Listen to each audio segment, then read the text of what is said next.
औज़ुबिल्लाहि मिनश्शैतानिर्रजीम बिस्मिल्लाहिर्रहमानिर्रहीम।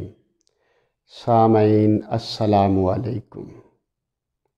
उम्मीद है आप खैरियत से होंगे। आज हम बात को वहीं से लेकर चलेंगे जहाँ हमने पहली नशिस्त में पहले पार्ट में ख़त्म की थी। हम औलाद को बाअदब बनाने जा रहे हैं। आज हम देखेंगे वो अवामिल जो उस बच्चे की ज़िंदगी पर असरअंदाज होते हैं, जिसमें उसका घर, उसका स्कूल व कॉलेज, उसका मोहल्ला, उसकी सोसाइटी वगैरह के ऊपर बात करेंगे। बाकी तो अवामिल बहुत सारे होंगे। सबसे पहले हम घर की बात करते हैं।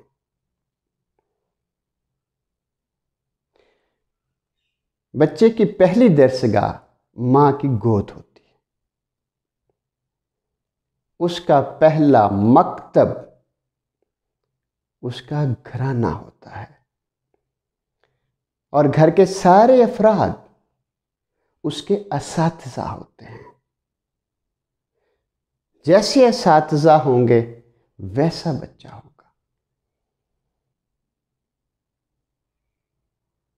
और हर बंदा अपनी बसात और बसीरत के मुताबिक अता कर रहा होता है और बच्चा जाने अनजाने में हर सूरत में उस घर से ले रहा होता है।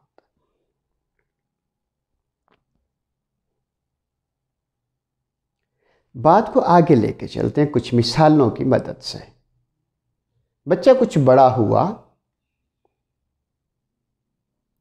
दरवाजे पर किसी ने दस्तक दी या किसी ने डोर बेल पे हाथ रख दिया तो माँ की आवाज़ आती है, जाओ बेटा देखो कौन आया। अभी वो जा रहा होता है कि बाप की आवाज़ आ जाती है, बेटा देखना फलां हुए तो ये कहना है, हाँ अगर फलां हुए तो कहना मैं घर पे नहीं हूँ।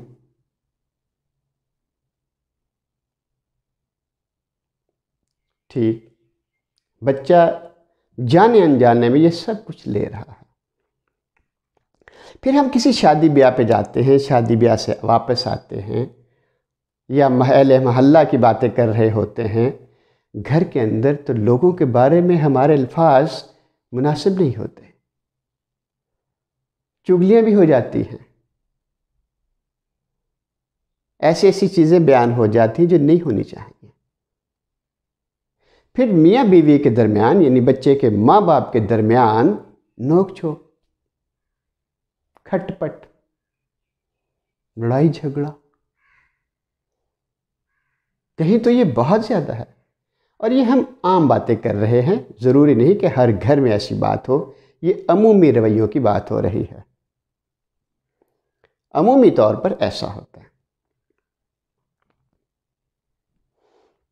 जब हमें कहीं जाना होता है, किसी अजीज़ के घर, किसी गैदरिंग में, तो हम बच्चे को पूरा रास्ता पढ़ाते जा रहे होते हैं।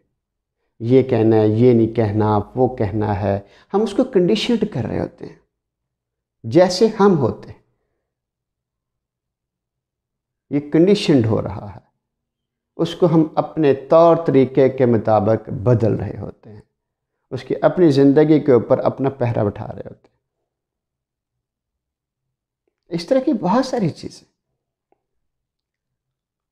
मुझे याद पड़ता है मदर डे था कि फादर डे था, क्लास में हमने फ़ैसला ये किया कि आज के दिन हम 10 मिनट अपने पेरेंट्स के लिए रखेंगे, उनकी खूबियाँ बयान करने के लिए, सिर्फ उनकी खूबियाँ बयान करेंगे। इसमें बच्चे बारी बारी उठ रहे थे, अपने अपने पेरेंट्स की खूबियाँ बयान कर रहे थे, बच्चे एंजॉय कर रहे थे इस पर। एक बच्ची बड़ी इरिटेटेड सी बैठी थी। मैंने कहा, बेटा आप भी बताओ, आपने हिस्सा ले रहे हो। वो खड़ी हुई, अभी भी उसके चेहरे पर इरिटेशन सी थी। उसने कहा मैं क्या बताऊं, सारा दिन तो लड़ते रहते हैं, कोई खूबी हो तो बताऊं, हमारी कमबख्ती। उसने अपने लहजे में ये जुमले दोहराए। सारी क्लास सरासीमगी की कैफियत में थी कि बच्ची ने क्या कह दिया। बल्कि कुछ बच्चे तो सोच रहे होंगे कि इसने तो घर की हकीकत बता दी, हमने तो ऐसी कोई चीज़ नहीं बताई। बच्चे चुकन्ना होते हैं, सियाने होते हैं, बड़ी क्लास में कॉलेज के बच्चे हैं, लेकिन वो बेचारी शायद इतनी सादा थी कि उसने हकीकत बयान कर दी, क्योंकि सारी बातें तो बताने वाली नहीं होती। लेकिन ज़्यादातर घरों की हकीकत ऐसी ही है। बच्चे इतने मुतासिर होते हैं इस अमल से कि बच्चे खुदकुशियाँ तक कर लेते हैं, और ये सारे मामलात हम डाल देते हैं उसकी पढ़ाई के खाते में। जबकि मुअस्सर कहीं से और से हुआ वो। फिर उसका स्कूल कॉलेज उसके ऊपर असरअंदाज होता है। मुख्तलिफ़ तरह के बच्चे वहाँ आते हैं, मुख्तलिफ़ घरानों के बच्चे आते हैं, मुख्तलिफ़ लोकेलिटीज़ के बच्चे आते हैं। लोकेलिटीज़ असरअंदाज होती हैं, उसका माहौल असरअंदाज होता है। फिर आपने देखा होगा जहाँ चंद बड़े उम्र के लोग बैठे होंगे, वहाँ बच्चों को कोसा जा रहा होता है, आज का तो बच्चा ही ऐसा है, आज का तो नौजवान ही ऐसा है, इनकी तो ज़ुबान बड़ी चलती है, हम थे कि ये थे, ये हैं कि पता नहीं क्या है। जो कुछ भी नेगेटिव उनमें डाल सकते हैं पूरा कुछ डाल देते हैं, उनके हिस्से में डाल देते हैं कि ये तो है ही बदतमीज बच्चा, हम ही थे आइडियल। मस्जिद के मौलवी साहब ने रिक्कत आमेज दुआ करवाई और एक जुमले पे बहुत स्ट्रेस था,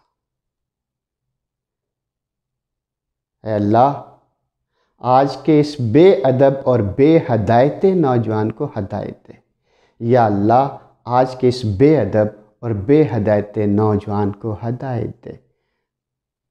रो के दुआ की, लोगों ने भी आमीन कहा। जब दुआ ख़त्म हुई तो मैंने हज़रत से एक अर्ज़ की, मैं क्या मुझे गुजारिश करनी है आपसे। अर्ज़ यूँ है सर कि हमने नौजवान को बेहदायत और बेअदब कहा, यह हमें हक नहीं है। हम किसी पे टैग लगा दें कि ये तो है ही बेहदायत है, बेअदब, तो वह अदब और हदायत हासिल कर ही नहीं सकता। हमारे जहन में बैठ गया, जो चीज़ जहन में बैठ जाए वही ईमान का हिस्सा बन जाती है कि नहीं ये तो है ही बेअदब, ये हासिल कर ही नहीं सकता। जब हमारे जहन में ये बात होगी हम उसको कुछ दे ही नहीं सकते। फिर मैंने उनसे अर्ज़ की कि हुजूर हदायत की तो सभी को ज़रूरत है, हमें ज़्यादा ज़रूरत है। हमारे पास हदायत होगी तो उनको देंगे ना, अगर हमारे पास ही नहीं होगी तो उसको कहाँ से देंगे, नौजवानों को कहाँ से देंगे। हमें ज़्यादा ज़रूरत है, और जो चीज़ किसी के पास होती है तो वो वही आगे अता कर सकता है। अगर हमारे पास नहीं होगी हम उनको क्या देंगे। हमें ज़्यादा ज़रूरत है, तो दुआ यूँ होनी चाहिए, अल्लाह हम सबको हदायत दे, सबके पास होनी चाहिए। दूसरी बात अर्ज़ मेरी ये है कि वो जो बच्चा है वो हमारे घरों में पैदा हुआ, हमारे सोसाइटी से सीखा है, आपसे मेरे से सीख रहा है। वो कोई 18 साल 19 साल का आसमान से नहीं गिरा क्या टोडा, उसको हमने परवान चढ़ाया, उसकी हमने तरबियत की।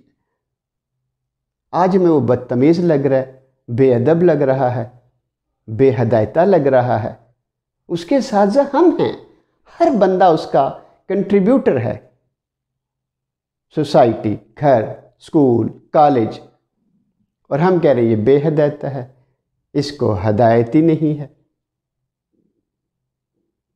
कहाँ से लिया उसने ये हदायत, कहाँ से लिया उसने ये सारा अदब, कहाँ से सीखा उसने सब कुछ।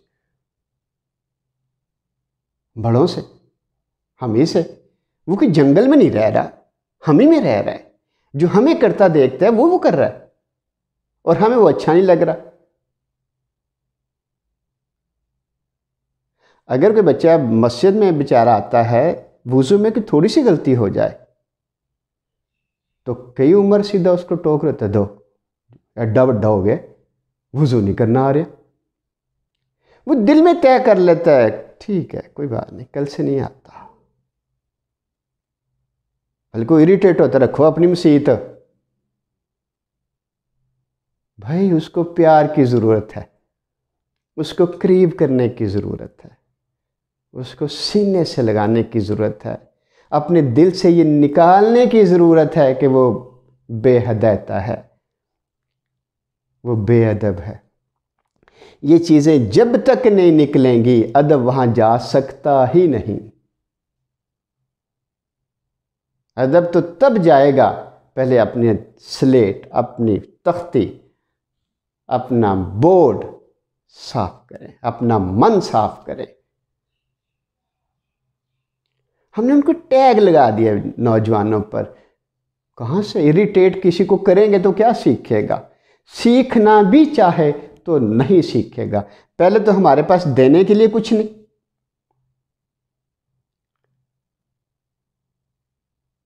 उसको कुछ देने के लिए नहीं है, सवाए तानों के, मुश्किल अल्फाज के,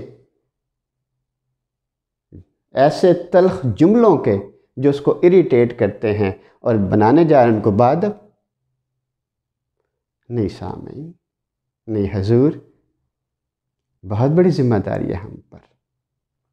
ये वो फैक्टर हैं जो बच्चे की ज़िंदगी पर असरअंदाज हो रहे हैं।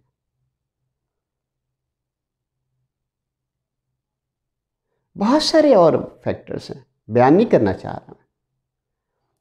तीसरा हिस्सा जो है उसमें हम बात करेंगे उन सुनहरी असूलों की जिन पर हम अमल करके अपने बच्चे को बाअदब बना सकते हैं। अल्लाह हाफिज़।